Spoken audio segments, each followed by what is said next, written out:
So what is up mga boss, may ginagawa na naman tayo ngayon na Birdman Street 125cc mga boss. Bali step by step may gagawin tayo, mag-tune up tayo mga boss. So panoorin nyo lang hanggang dulo mga boss. Stay tuned lang, ganito lang yung sakali para makakuha kayo ng idea kung paano tune up yung motor nyo. So step by step ganito lang ang gagawin natin. Stay tuned lang mga boss. So magbabaklas tayo ng cylinder head cover.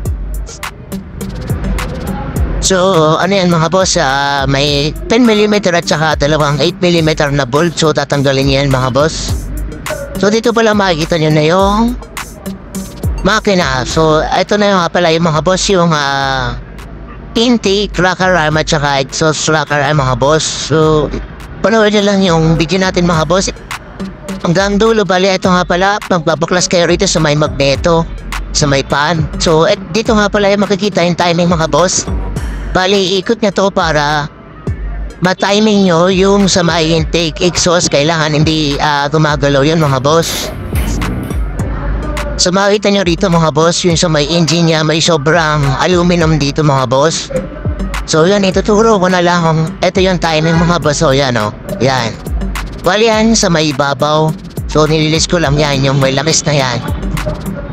Diyan yung timing, tapos makikita niyo sa ilalim, meron din yung timing sa ilalim, yung sobrang aluminum mga boss. Tapos yung sa may magneto niya, may nakasulat yan na I. So dapat magkatapat sila mga boss. So ganun yung gagawin nyo. Ayan, diba? Tapos yung sa may intake exhaust, dapat gumagalaw yan mga boss. Ibig sabihin, top dead center na yan. So, nakaibabaw na yung piston. So, ang gagawin nyo na rito mga boss, ito, kailangan gumagalaw siya. Pag gumagalaw kasi yan, yung intake, ibig sabihin, ma-adjust nyo yan. Kasi kung hindi pa yan, hindi gumagalaw, ibig sabihin yan, hindi pa naka-top dead center yung piston natin mga boss, yung timing. So, pag-adjust na tayo dito mga boss. So, panoorin nyo lang, stay tuned lang, ganito lang yung ginawa natin. So, medyo maluwag yung intake niya mga boss. So, magbabal clearance tayo. Bali, gamitin niya lang yan ng 0.4mm na filler gauge mga boss. Bali, ganyan lang yung adjustment niya.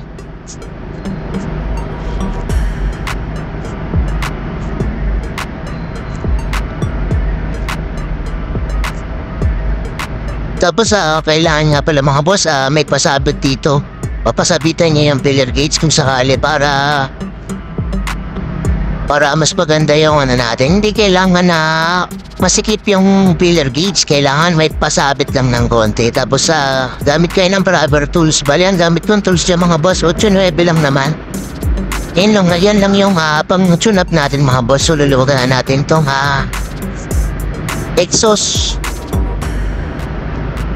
So yung exhaust na yan, malapit yan sa may tambutso, kaya tawag sa exhaust rocker arm. Tapos yan mga boss, ginamitan ko siya ng 20. Pasok yung 20 talagang maluwag talaga yung So, mag-clearance na tayo rito mga boss. Bale, 0.12mm yung filler gauge na gagamitin natin dito sa ilalim mga boss. So, kailangan may pasabit din yan mga boss. So kung may nagustuhan niyo yung ating video mga boss, baka pwede namang pa-like, share, and subscribe na rin sa ating munting video mga boss.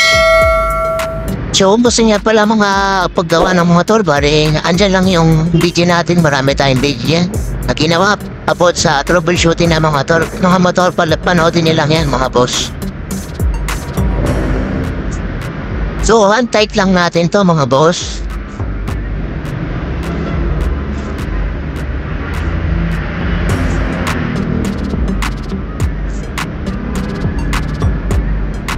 So ganyan lang, kailangan na hindi masyadong mahigpit, so tight lang. Kailangan may pasabit talaga siya. So okay na to mga boss. So double check na lang natin tong ibabaw ng intake niya. And okay naman, wala nagbago. So ganun pa rin, double check na lang natin. Bali kung sakali yung kung gagawa kayo, double check niyo pa rin kung babalikan niyo pa rin yung yung ginawa niya. So kung tapos na, so syempre double check niya pa rin. Katulad na pag nag-change tayo, so double check niya pa rin kung naigpitan niya na yung yung motor bago kayo ibaba sa lift, pero kaya bago umalis yung customer. So kailangan double check pa rin. So ganun lang naman eh. So ipapark na lang natin itong mga tinanggal natin dito mga boss. So ititesting na lang natin yung motor.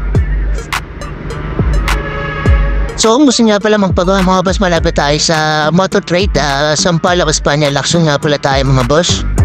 So pagbaba lang ng Nagtahan Bridge, makikita niyo yung sa may Lacson Avenue, Espanya, Lacson. So dito lang kayo po magpagawa mga boss kung hindi kayo magawa ng ibang motor shop. So dito lang tayo mga boss.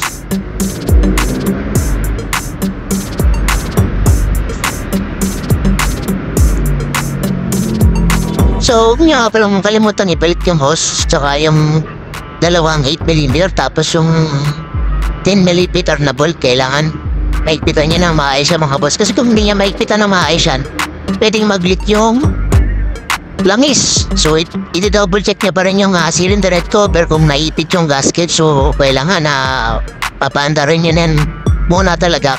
Kasi kung may singaw yan, ibig sabihin, pwede nga tumulo yung oil. So, ganun lang naman yung mga boss. So, ipitan na lang natin itong mga tinanggal natin.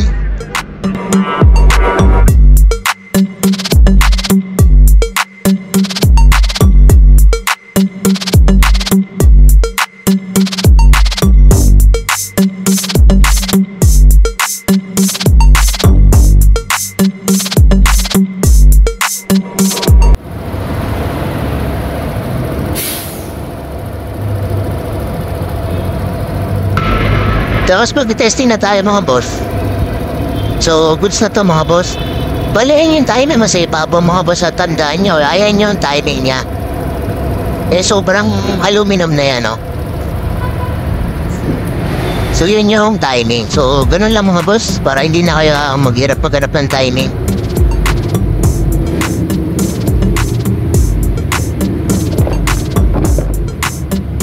Dito nga pala sa sa may compartment, dito nyo makikita yung valve clearance. So huwag nyo iwawala ito mga boss, huwag nyo tatanggalin ito, may sticker na ito. Kasi napaka-importante dito sa valve clearance na valve clearance guide nyo mga boss. So andyan nakasulat ang intake exhaust, bale 0.4 at 0.12mm. Yan lang yung valve clearance mga boss.